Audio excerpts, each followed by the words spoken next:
Hi Bowl Bakers, pasta is one of my main food groups, so when I came across Pici pasta, a pasta that you make the dough by hand and you even roll it by hand to get these lovely long noodles, I knew I had to try it. This recipe is just 4 ingredients and no eggs needed, so let's get started.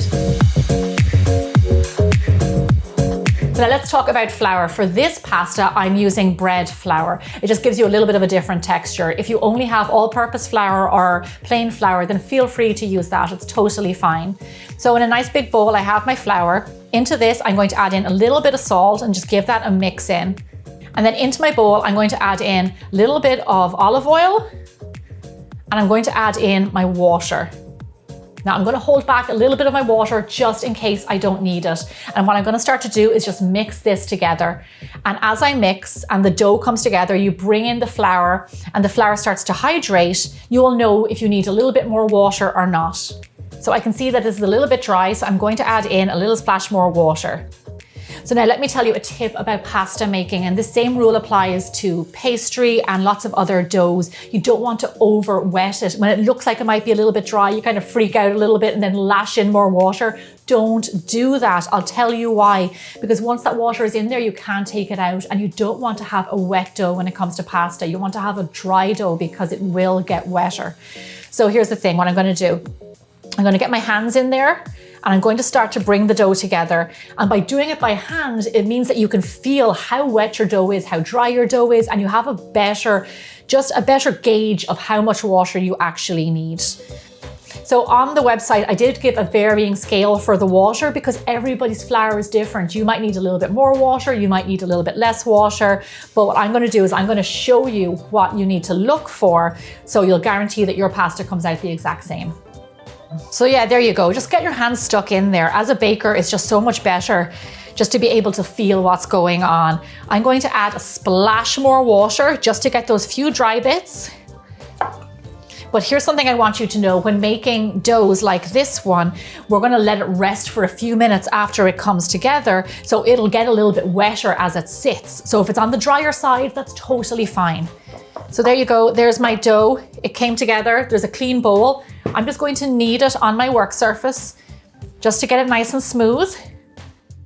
So I'm going to lay a damp tea towel over my pasta, and I'm going to let this dough rest for around 15-20 minutes. It'll be so much easier to roll when we come back. So once your dough has rested, we are going to flour our surface just a little bit. Don't add too much flour because it actually makes it harder to roll your pasta. You want to get a little bit of friction on that dry surface. And then we're going to take our rolling pin and then just roll this out roughly. You don't have to be too precise about this. You're talking 1/4 of an inch, less even. Just roll it out so it's thinner. And then, there we go, nice big lump of pasta. What we're going to do is take our knife, cut off a little piece of dough, and then just start rolling it by hand on your surface. It does make it much easier if you're doing wood or marble or something like that your dough can kind of stick to. It makes it easier to roll. And then just roll it out until you get a lovely long noodle. So the beauty of this pasta is that it's rustic. So there'll be different lengths, there'll be different sizes, they'll be knobbly, some will be thick, some will be thin. That's totally fine. That is what makes this so unique. I have my tray here with semolina, and I'm just going to lay it on here. Cover it with my towel, make sure it doesn't dry out, and that's all you have to do. This is so simple. But here's the thing. What you want to do is you can bang your noodle like this on the countertop, and it will naturally stretch out, making the rolling so much easier. Now, Pici or Pici is a long noodle, so don't be afraid to let these get really long.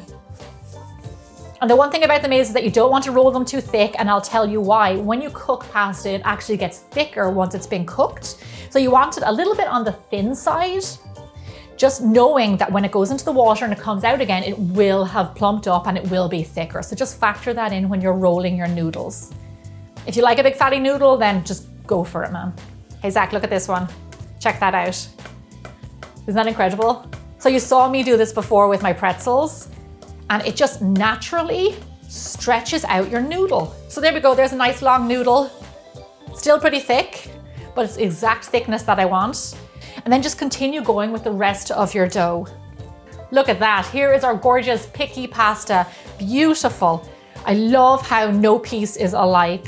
So what I like to do is just dust it with a little bit of semolina flour and then run my fingers through it. And then this just stops your pasta sticking together. Now, here's what you can do. You can put it in the fridge, I would say no longer than 24 hours. Or you can freeze it, freezes really well, and you can cook it from frozen. Or you can cook it right now, because why would you not want to cook it off and have a lovely big bowl of pasta? So that's what I'm gonna do. To cook this pasta, you want to boil a large pot of water and add a generous pinch of salt in there. Fresh pasta only cooks for around 2 to 3 minutes. You'll know when it's done because all the pasta will rise to the top of the pot. I do like to give this pasta another 30 seconds or so to cook a little bit extra just because it's so thick. I can see this is all rising to the top, it's perfect. So I'm gonna turn it off, remove it from the heat and strain off the water. Then I'm gonna bring it back over to the stovetop and I'm gonna add in some of my favorite flavors. So for my pasta, I like to add in a big splash of cream, a generous spoonful of mushroom and truffle paste, a little bit of salt, and then a generous grind of pepper.